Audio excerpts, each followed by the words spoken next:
Hey guys, what's going on? My name's Tyler McNabb, and this is Project 400EX Refresh.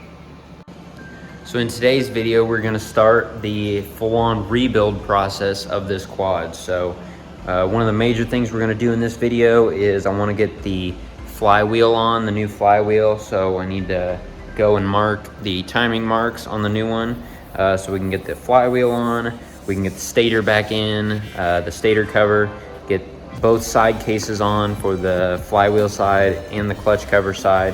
That's the main thing I'm gonna do in this video. So we're gonna try to go ahead and get that stuff done, and then we'll see where we're at in this video, how long it is, and then we may, I may either jump to the next video or add a little bit more onto it. But first thing we want to do is go about trying to get the flywheel and stuff ready, so let's get to it. So as you can see, I got both flywheels here. This is the old one, this is our new one. And so if we look in here, oh, there we go. You can see the T mark, that's for top dead center. And since this one's been machined, as you can see, that mark is now gone. So what we need to do is I need to line these two guys up and basically transfer that top dead center mark over to it. So that way when we go to time it, we know it's correct and everything. So I'm just gonna line them up and then maybe get like either a screwdriver, maybe a punch, and make a mark there, and then try to just kind of scratch it in. That's how it is on my quad. There's just like a nice scratch in there, so you can tell where top dead center is. So yep, that's pretty much all I got to do to get this thing ready, and then after that we'll throw the starter clutch back on the new one, and then we should be ready to go. So let's get it marked.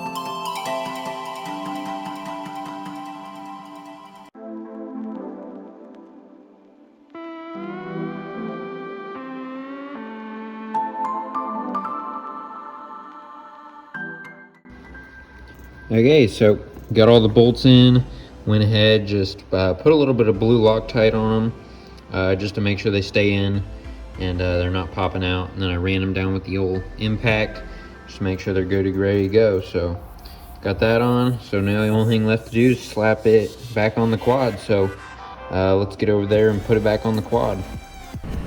Okay, so I'm gonna put this thing back on pretty much the exact same way I took it off. So like I said before, as long as you stack your parts up all neat and everything and you keep them organized, you should be good. So I'm gonna slide this guy back on. So first we got this big washer kind of spacer that goes up against the crank bearing, and then we've got this needle bearing slides on here, and we've got the starter clutch gear which slides over that bearing.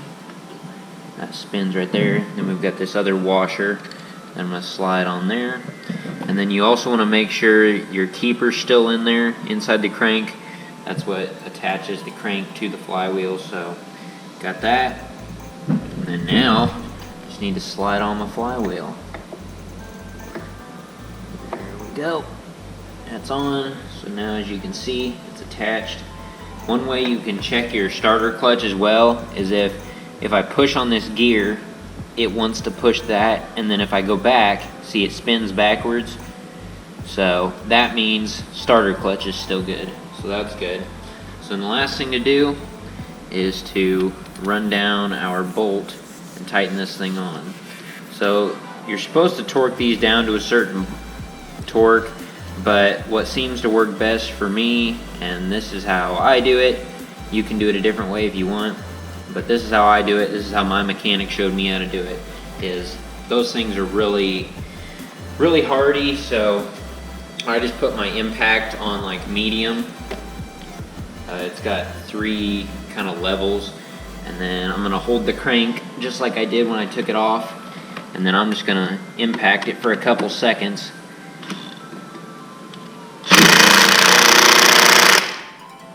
Oh yeah.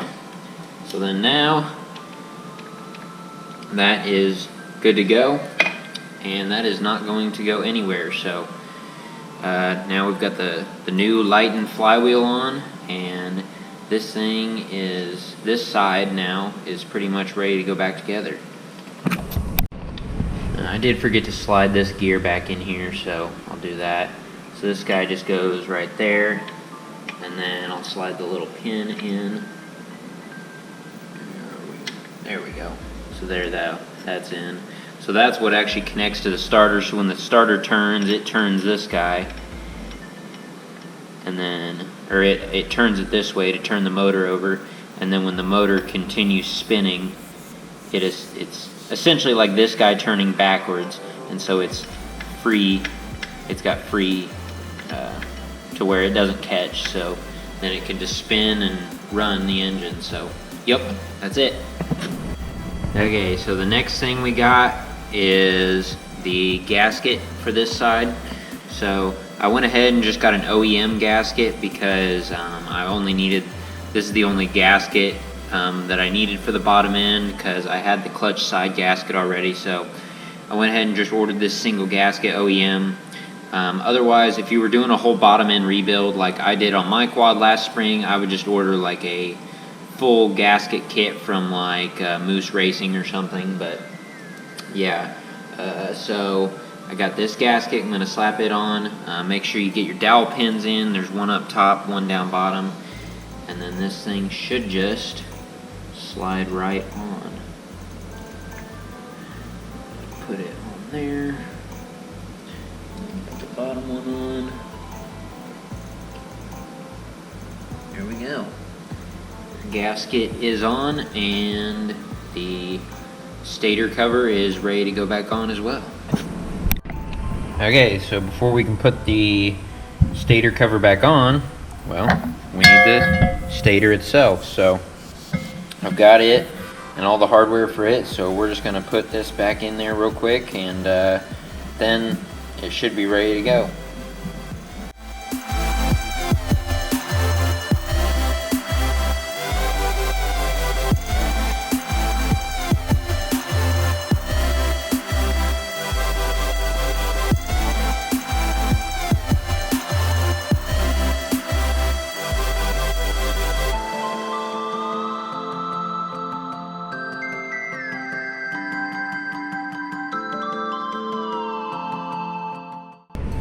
Okay, so now that we've got the stator in, gasket, flywheel, all that fun stuff on, should be good to slap the side case on and pretty much be back together on this side. So here we go. Make sure you want to watch your fingers because this is magnetized in here.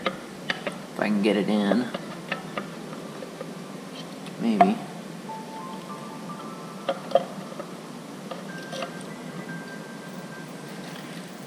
There we go. There she goes. And then you just got to get it kind of lined up with your dowels.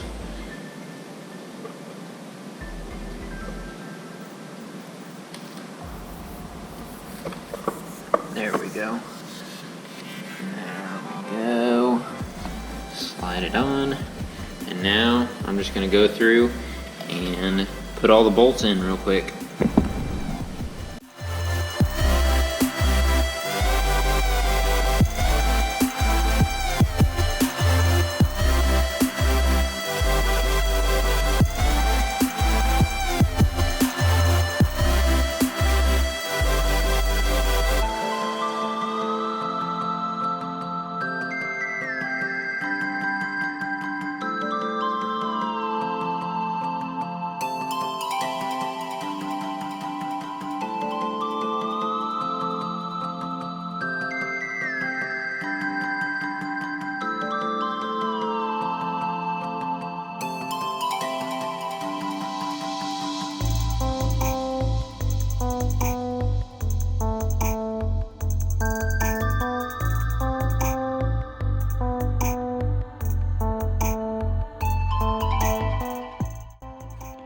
Okay, so got this side all buttoned up, got all the bolts tight, all the gears and everything back in, and this thing should be ready to go. So now that we've got this side done, we should be able to move on to the clutch side.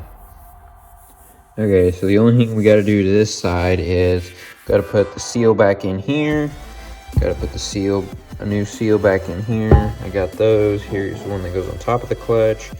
Here's the one that goes in here. And then I also went ahead and got a new O-ring for the oil filter cover. Put that on. That's pretty easy. And then this snap ring here just goes back in here. So that's pretty much all I got to do for this side, and then the clutch cover will be ready to go on. So let's do that real quick, and then we can get this guy on.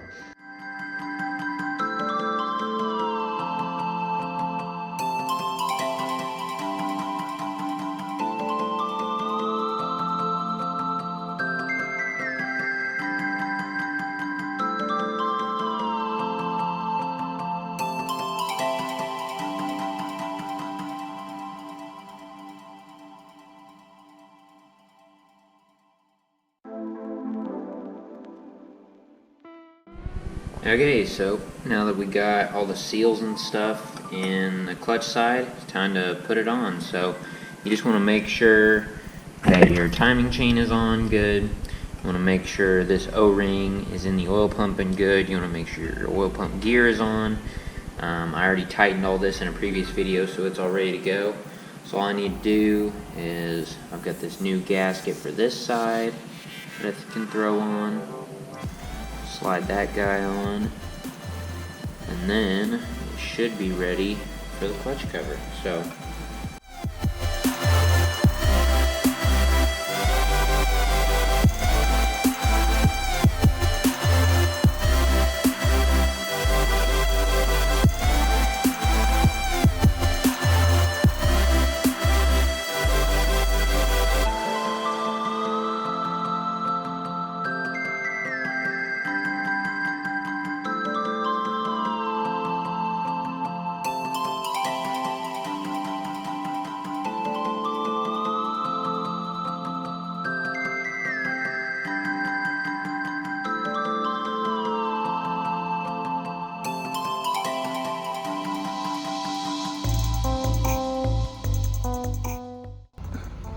okay, so ended up getting the side case on. There's kind of some weird stuff going on while I was doing it. I had to kind of mess with some stuff, but basically, well, if you remember back at the beginning, this bolt was kind of like stripped out. And so what I ended up doing is going to the hardware store and getting a bolt that was like probably 5 millimeters longer than the OEM one. And there were still some threads left in the back of the hole, just the front runs were stripped out. So got a little bit of a longer bolt, and now that one's good to go, so don't have to mess with that. And then there's this bolt hole, which unfortunately I can't do much about right now because there's actually, the end of this bolt is broke off in here, and I don't really have a good way of getting it out. So the guy, or my buddy who owns this quad, I thought the bolt was just missing, and so I just got a different one and went to put it in there, and that's why there was no bolt in there.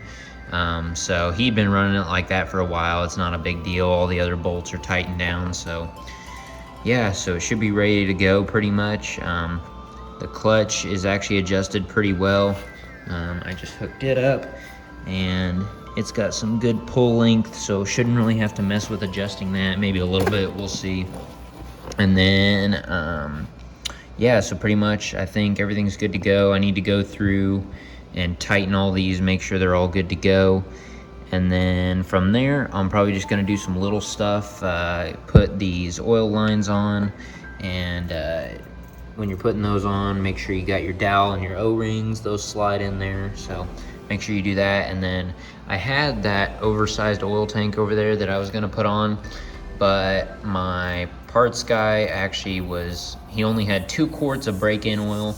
So since I'm short a quart for that oversized, I'm just gonna put the stock oil tank back on for now. So while we're breaking it in, we'll run he can run the stock oil tank, and then once it's good and broke in, then we'll put that oversized oil tank on, and he can run whatever oil he's gonna run in it. So yeah, so pretty much that's probably what I'll do to kind of end out this video. I'm gonna do that, also put the motor mounts back on.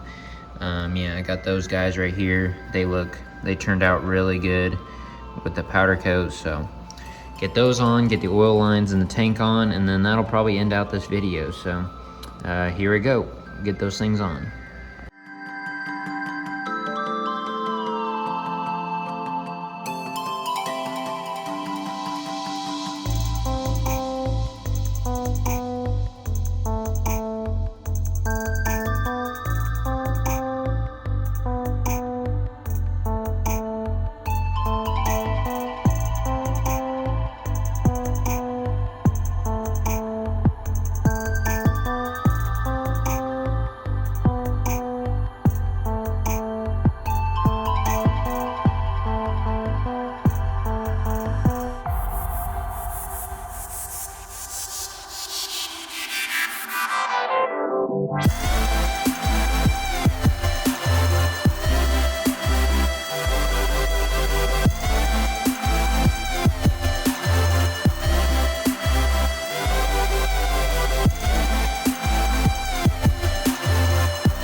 Okay guys, so I think I pretty much got everything wrapped up for this video. Probably gonna call it. Ended up getting the majority of stuff back on the engine, other than the top end, of course, which will be in our next video. But as you can see, we got our cases on both sides. I ended up putting the starter on, went ahead, did that, got the oil tank on, got the oil lines all good, the engine mounts, the clutch line, the oil line down here, got that attached. And in the process, I did end up finding that the oil cooler mount is broken. That's cracked right there, so I'll have to end up putting some welds on that. But overall, I think this thing is coming together pretty good. So yeah, like I said, next video we'll probably go through and start the top end rebuild. So this thing is coming together pretty good, looking good, and yeah, so far haven't had any major issues that haven't been able to work around. So yeah, that's pretty much it for this video. So once again, thanks for watching the videos. I really appreciate you guys tuning in. Hopefully you're enjoying it, and I'll see you in the next one.